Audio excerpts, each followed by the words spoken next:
আমি গৌৰব গগৈক বিচাৰো হিমন্ত বিশ্ব শৰ্মা না গৌৰব গগৈক বিচাৰো হিমন্ত বিশ্ব শৰ্মা অসমৰ পৰৱৰ্তী মুখ্যমন্ত্ৰী হোৱাৰ বাটত হেঙাৰ হ'ব পাৰে মিয়া ভোটাৰ। কাৰণ গৌৰৱ গগৈৰ ওপৰত অগাধ বিশ্বাস মিয়াসকলৰ। আমাক মাটি ভেটি দিব গৌৰৱ গগৈয়ে। যদি পৰৱৰ্তী সময়ত গৌৰৱ গগৈ ডাঙৰীয়া অসমত CM হিচাপে আহে তেনেহ'লে আমাৰ সংখ্যালঘু মাইনৰিটি মানুহৰ কাৰণে মাটিৰ পাট্টা প্ৰদান কৰিব বুলি মই আশা কৰিছোঁ। গৌৰৱ গগৈয়ে আমাক উজনিত কাম কৰিবলৈ সুবিধা কৰি দিব। উজনি অসমত মুছলমান মানুহখিনি যাব পাৰিব। পাৰিব সেই হিচাপত আপোনালোকে গৌৰৱ আমি বিচাৰো মিয়াৰ দৃষ্টিত অসমৰ থাৰ্ড ক্লাছ মুখ্যমন্ত্ৰী হিমন্ত বিশ্ব শৰ্মা। হিমন্ত বিশ্ব শৰ্মাক মুখ্যমন্ত্ৰী হিচাপে নিবিচাৰে। আমি কোনো পধ্যে নিবিচাৰো। He is A third class মুখ্যমন্ত্ৰী। গৌৰৱ গগৈয়ে আনিব আজছে দিন মিয়াৰ জীৱনলৈ। এবাৰ গৌৰব গগৈ বিচাৰি আছো বা থাকিলে ভাল হ'ব আমাৰ মুছলিমৰ দিকে। হয়, মিয়া যেন হিমন্ত বিশ্ব শৰ্মাৰ লগত নাই। মিয়া কংগ্ৰেছৰ লগত, মিয়া গৌৰৱ গগৈৰ লগত।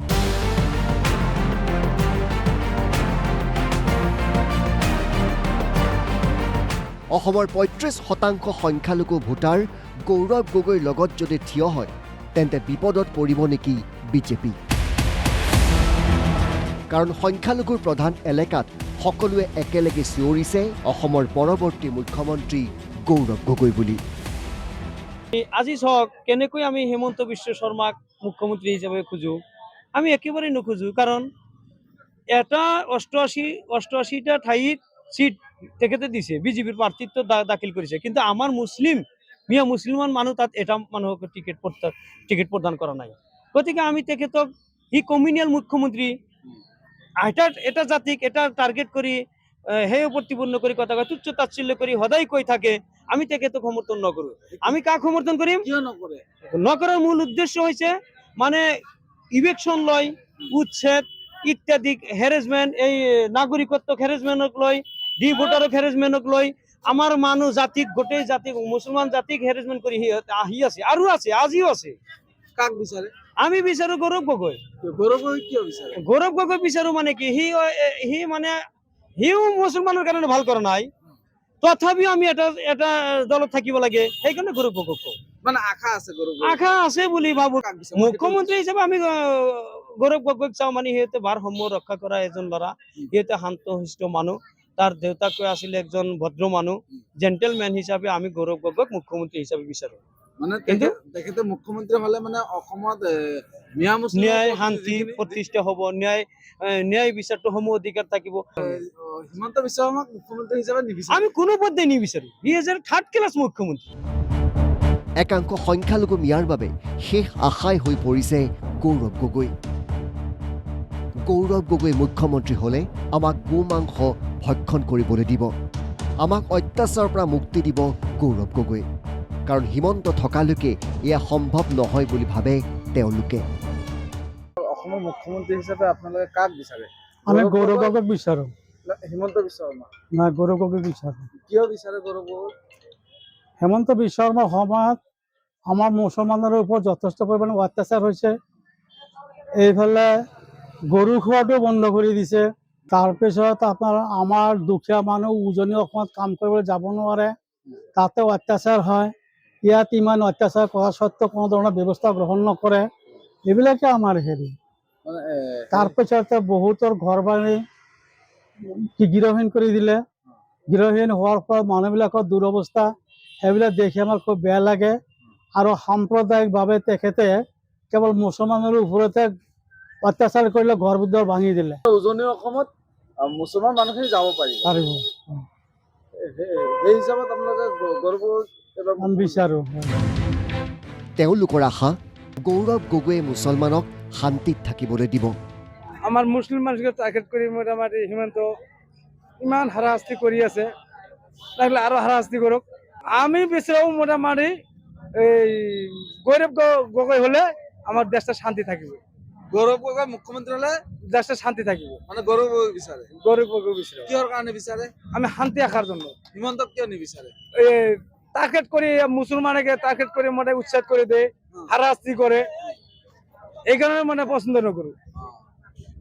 মানে এবাৰ পৰৱৰ্তী মুখ্যমন্ত্ৰী হিচাপে গৌৰৱ গগৈ বিচাৰে। এবাৰ গৌৰৱ গগৈ আমি বিচাৰি আছো, বা থাকিলে ভাল হ'ব আমাৰ মুছলিমৰ দিকে। সংখ্যালঘু প্ৰধান গোৱালপাৰা জিলাৰ বিভিন্ন প্ৰান্তলৈ গৈছিল আমাৰ সাংবাদিক মিৰ্জুল ইছলাম, আৰু সকলোতে গৌৰৱৰ সমৰ্থক। অসমৰ মুখ্যমন্ত্ৰী হিচাপে আপোনালোকে কাক বিচাৰে, গৌৰৱ গগৈ নে হিমন্ত বিশ্ব শৰ্মা? আমি গৌৰৱ গগৈ বিচাৰো। কিয় বিচাৰে গৌৰৱ গগৈ? আচলতে হিমন্ত বিশ্ব শৰ্মা আমাৰ বিশেষকৈ আমাৰ মুছলমানৰ ওপৰত বহুত মানে হেৰি কৰিছে, অত্যাচাৰ কৰিছে, যাৰ কাৰণে আমি তেখেতক মানে হেৰি কৰিব নোৱাৰি। পৰৱৰ্তী মুখ্যমন্ত্ৰী হিচাপত আমি গৌৰৱ গগৈকে বিচাৰিছোঁ। কিয় বিচাৰে? কাৰণ তাক বিচাৰিছিলোঁ এইকাৰণে যে সি মুখ্যমন্ত্ৰী হ'লে নিশ্চয় মাইনৰিটি মানুহখিনিৰ কাৰণে কিবা এটা ভাল হ'ব বুলি আশা কৰা যায়। গৌৰৱ গগৈ আহিব, আমাৰ সমস্যা সমাধান কৰিব, আৰু এই আশাতেই বন্দী হৈ আছে সংখ্যালঘুসকল। মাইনৰিটি মানুহৰ সমস্যা হৈছে আমাৰ ভূমিহীন মানুহ, বিশেষকৈ ভূমিহীন। আমাৰ এটা আত্মবিশ্বাস, যদি পৰৱৰ্তী সময়ত গৌৰৱ গগৈ ডাঙৰীয়া অসমত CM হিচাপে আহে, তেনেহ'লে আমাৰ সংখ্যালঘু মাইনৰিটি মানুহৰ কাৰণে মাটিৰ পাট্টা প্ৰদান কৰিব বুলি মই আশা কৰিছোঁ। আৰু নদী ভাঙ্গা সমস্যা যি আছে, সেই নদী ভাঙ্গা সমস্যা প্ৰতিৰোধ কৰিব বুলি মই অনুভৱ কৰিছোঁ। হিমন্ত বিশ্ব শৰ্মাক কিয় নিবিচাৰে আপোনালোকে? না, হিমন্ত বিশ্ব শৰ্মাক আমি নিবিচাৰো। ইয়াৰ মূল কাৰণ এটাই, তাৰ মাজত খালি তাৰমানে সাম্প্ৰদায়িক ৰাজনৈতিক মনোভাৱটো তাৰ এনেকুৱা। অৱশ্যে ইয়াৰ মাজতো আছে হিমন্ত বিশ্ব শৰ্মাক ভাল পোৱা মিয়া ভোটাৰ।